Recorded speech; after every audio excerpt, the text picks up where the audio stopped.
আসসালামু আলাইকুম। নিশ্চয়ই আল্লাহর রহমতে সবাই ভালো আছেন। আলহামদুলিল্লাহ আমি ভালো আছি। তো জন্ম, মৃত্যু, বিয়ে এই ৩ টা নাকি আল্লাহর হাতে। তবে কেন বিয়ে করাইতে গেলে তো ফেরা হয় আল্লাহ তাআলা জানেন। আসলে আমাদের বাংলাদেশের ছেলেমেয়ের কিন্তু অভাব নাই। তবে যদি কোনো ছেলের জন্য মেয়ে অথবা মেয়ের জন্য ছেলে খোঁজা হয় বিয়ের জন্য, তাইলে দেখা যায় পারফেক্ট ছেলেমেয়ে কিন্তু কখনই পাওয়া যায় না। আর যদিও এই বন্ধন আল্লাহ তাআলার হাতে। তো আসলে একটা ছেলের বাবা-মা বা মেয়ের বাবা-মা বুঝে যে বিয়ে করাইতে গেলে অথবা দিতে গেলে কতটা ফেরা নিতে হয়। তো এই গল্পই আজকে আপনাদের সাথে করবো। তো প্রথমে বলি যে সারা রাত্র বৃষ্টি হইছে।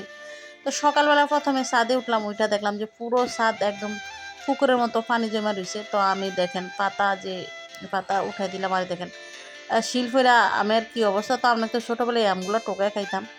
মানে মিষ্টি, মিষ্টি লাগতো। তো এই তো ছাদে পানি আটকে রইছে। এই পানিগুলো কিন্তু এখন অনেকটা সময় লাগবে পানিগুলো সরতে।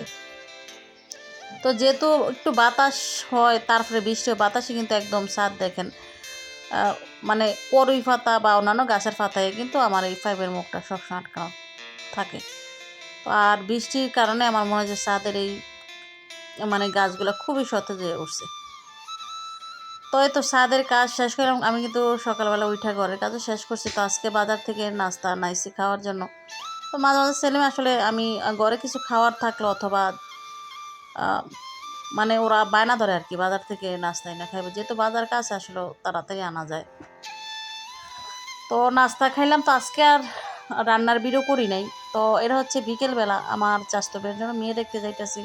আসলে ছুটিতে বাড়িতে আসছি, ছুটির প্রায় অনেক দিন চলে গেছে। তবে আমরা এখনও পারফেক্ট কোনো মেয়ে পাই নাই বিয়ের জন্য। তো এরকম না হয়। আবার এখানে দেখেন আমার এক ভাবি মানে পেয়ারাশুরি করতেছে, ফাঁকে আমি একটু ক্যামেরা বন্দি করলাম।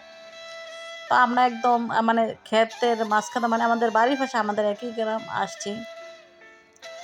তো দূরে তো অনেক দেখছি, তো চিন্তা করলাম একটু বাড়ির পাশে দেখি, কারণ অনেক সময় কিন্তু আমাদের আশেপাশে অনেক কিছু থাকে আমাদের চোখে পড়ে না।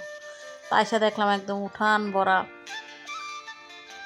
ভুট্টা। এগুলা কিন্তু আগলতি আর কি, যে ভুট্টা আগে লাগানো হয় ওগুলা কিন্তু আগেই আসে। তো আমি আসছি, এটাও কিন্তু আমার কাকার বাড়ি, আমার চাচাতো বোন যার জন্য আসছি সেটাও আমার চাচাতো ভাই।